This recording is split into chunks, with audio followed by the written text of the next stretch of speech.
Hello friends, आप सभी का स्वागत है हमारे Ram basic study YouTube channel पर। दोस्तों, मेरा नाम धर्मेश कुमार और मैं आज आपको पॉलिटेक्निक एंट्रेंस एग्जाम मैथ्स का सेकंड चैप्टर घातांक एवं गणित लेकर आया हूं। तो चलिए स्टार्ट करते हैं।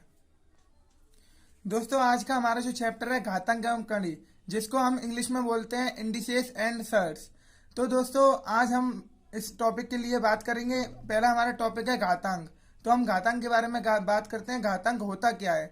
तो किसी संख्या का उसी संख्या में जितनी बार गुणा करते हैं उतने को उस संख्या की घात कहते हैं।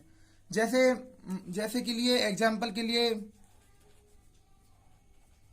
मान लीजिए कि हमने 5 से 4 बार गुणा किया, तो हम इसको किस प्रकार से लिखेंगे? हम इसको लिखेंगे 5 की पावर 4। तो हमारे ये 4 है, ये हमारे घातांक हो गया, और ये है हमारा 5, इसको हम आधार बोलेंगे। हमारा 4 बेस वो हो गया, हमारा पावर हो गई, और हमारा जो 5 है हमारा बेस हो गया। तो दोस्तों, ये तो हमारी बात हो गई घातांक की डेफिनेशन की। अब हम बात करते हैं घातांक के नियम की। तो घातांक के क्या क्या नियम होते हैं ये हम आपको बताएंगे। तो घातांक का जो पहला नियम होता है वो है a की पावर m गुणा a की पावर n गुणा a की पावर l बराबर a की power m plus n plus l। तो दोस्तों, ये हमारे घातांक का पहला नियम है। इसको हम बोलें तो ऐसे बोलेंगे कि यदि किसी पावर वाली संख्या का गुणा किया जाए और उसका बेस सेम हो, तो मल्टीप्लाई के दौरान उन पावर्स का ऐड हो जाता है। जैसे कि इसमें दिखाया गया है कि a की पावर m है और a की पावर n है, a की पावर l है। इसका हमने आपस में गुणा किया तो हमारा a की power m plus n plus l हो गया।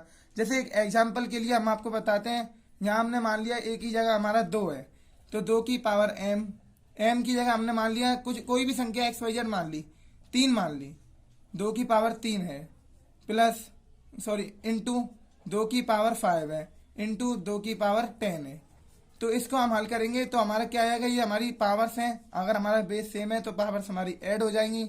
तो 2 की पावर 8 और 10 18, 2 की पावर 18 हो जाएंगी। दोस्तों, ये हमारे घातांक का पहला नियम था।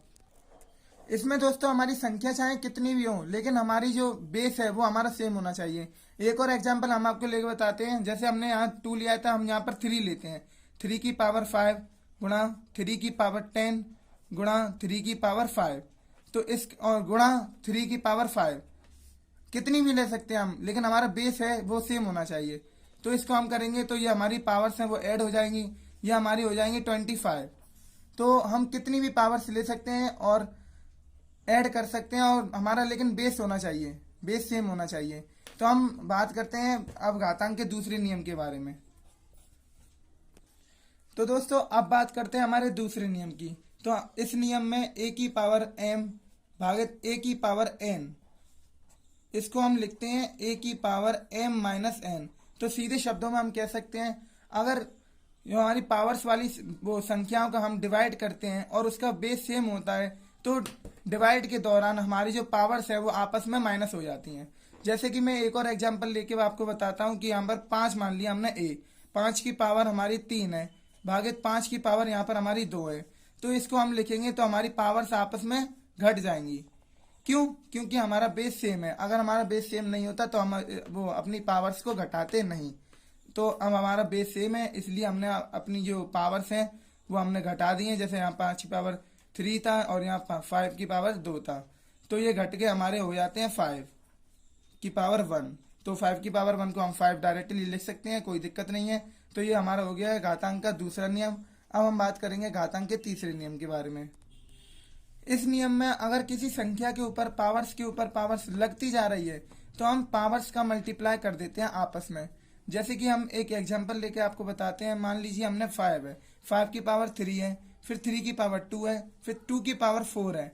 तो इसको हम कैसे लिखेंगे? तो इसको हम करेंगे 5 की पावर 3 इंटू 2 इंटू 4। पावर्स का आपस में हम गुणा कर देंगे। यही हमारा इसका तीसरा नियम है घातांक का। तो हमारे गुणा करने के बाद कितना हो गया? 6 छक 24 हो गया, 5 की पावर 24। तो दोस्तों, अब हम बात करते हैं चौथे नियम के बारे में। तो अगर हमारे कई पदों की घात संपूर्ण घात कोई संख्या है मान लीजिए, तो हमारे जो प्रत्येक पद की होगी वो अलग अलग होगी। जैसे कि हम a b c d की संपूर्ण पावर m है, तो ए की पावर m अलग होगी, एंड बी की पावर m अलग होगी, एंड सी की पावर m अलग होगी, एंड डी की पावर m अलग होगी। जैसे एक एग्जांपल लेके हम आपको बताते हैं कि मान लीजिए ये हमारा 5 है, इंटू 10 इंटू 8 इंटू 6 है, इसकी पावर हमने मान लिया 3 है। तो इसको हम करेंगे 5 की पावर 3 इंटू 10 की पावर 3 इंटू 8 की पावर 3 इंटू 6 की पावर 3। प्रत्येक पद की पावर हमारी अलग अलग होगी। यह हम दोस्तों हमारा है घातांक का चौथा नियम। अब हम बात करेंगे घातांक के 5वें नियम के बारे में। तो दोस्तों इस नियम में आपको बताया गया है कि अगर घात का चिन्ह बदलने के लिए पूरे पद को हम अपॉन में ले जाते हैं, जैसे यहाँ पर a की पावर माइनस m था, तो हम इस पूरे पद को अपॉन में ले गए तो हमारी जो m माइनस में थी पावर वो हमारी प्लस में हो गई, 1/a की पावर m।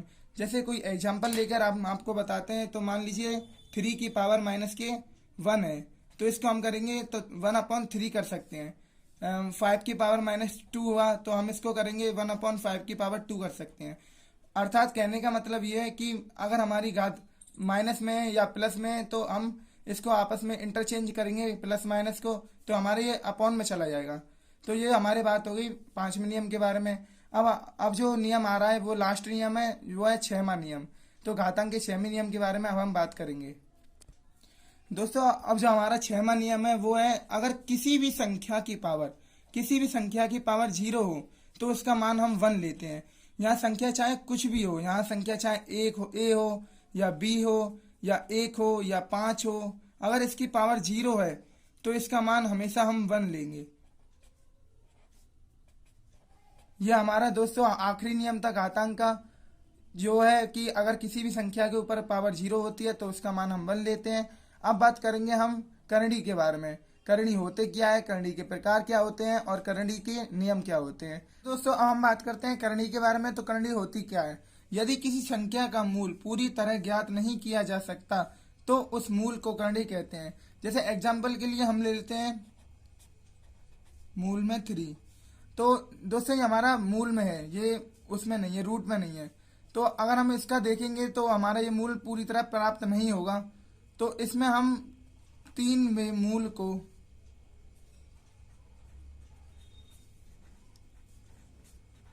करणी तथा इसको करणी चिन्ह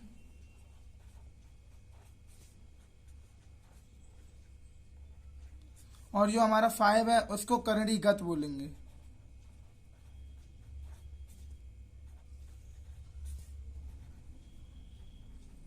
कहेंगे। हाँ तो दोस्तों ये तो होगी हमारी करणी की डेफिनेशन की बात। अब हम आपको बताएंगे करणी के प्रकार के बारे में। करणी के कितने प्रकार होते हैं। करणी हमारी 4 प्रकार की होती है, जिसमें हमारी पहली करणी है शुद्ध करणी। तो दोस्तों शुद्ध करणी क्या होता है, वह करणी वाली संख्या जिसका परमेय गुणनखंड 1 हो वो शुद्ध करणी कहलाती है। जैसे मान लीजिए हमारी ये कुछ करणियां हैं, मान लीजिए ये 3, 5, 6, 8, 7 और ये 4। तो दोस्तों यहाँ पर हमारा जो परमेय गुणनखंड है वो हमारा 1 है। तो ये हमारी शुद्ध करणियां होती हैं। अब हम बात करेंगे दोस्तों अशुद्ध करणी के बारे में। अशुद्ध करणी क्या होती हैं।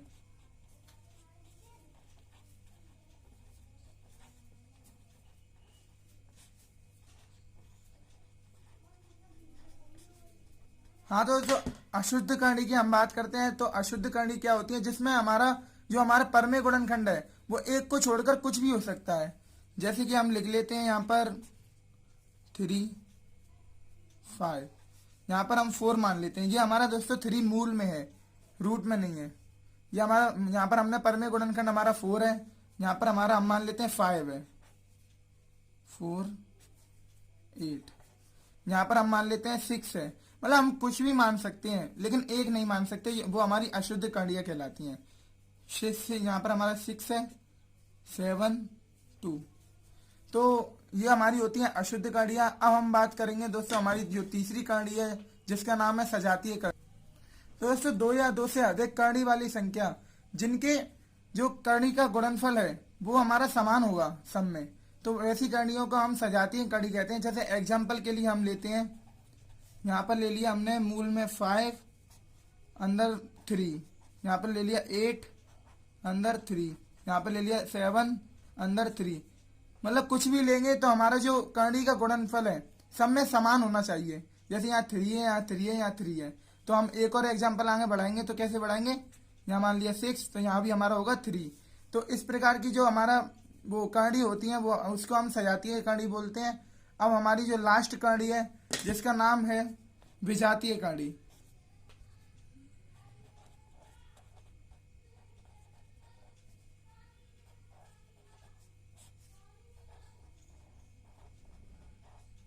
दोस्तों विजातीय करनी क्या होती है? इस करनी में दोस्तों हमारी जो भी हमारा परमेय गुणनफल, हमारा करनी का गुणनफल, अपरमेय गुणनफल सब अलग अलग होगा। उस करनी को हम विजातीय करनी बोलेंगे।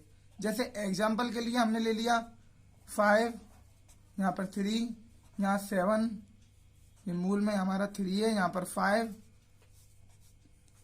यहाँ पर 8 है, यहाँ पर हमारा हमने ले लिया 4 है, यहाँ पर रूट में ले लिया हमने 6। कुछ भी लेंगे सब अलग अलग होगा हमारा, वैसे ही हम करनी को विजातीय करनी बोलेंगे। तो दोस्तों ये तो बात होगी हमारे करनी के प्रकार की। अब हम बात करते हैं कि करनी के क्या क्या नियम होते हैं। तो दोस्तों करनी के नियम अब हम आपको बताएंगे।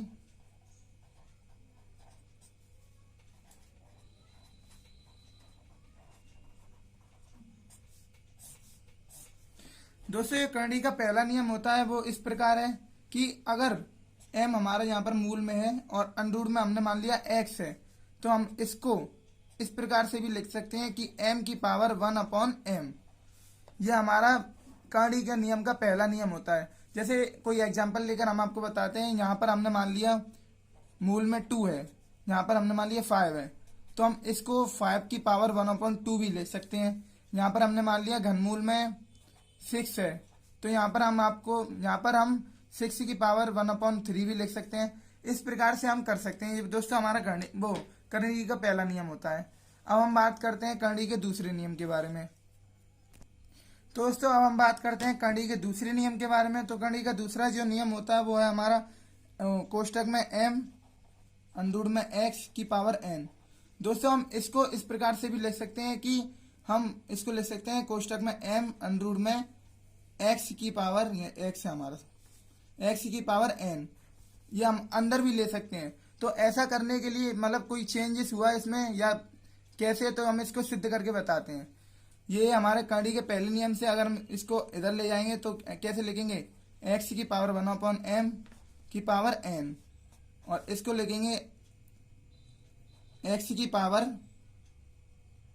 n की पावर 1/m।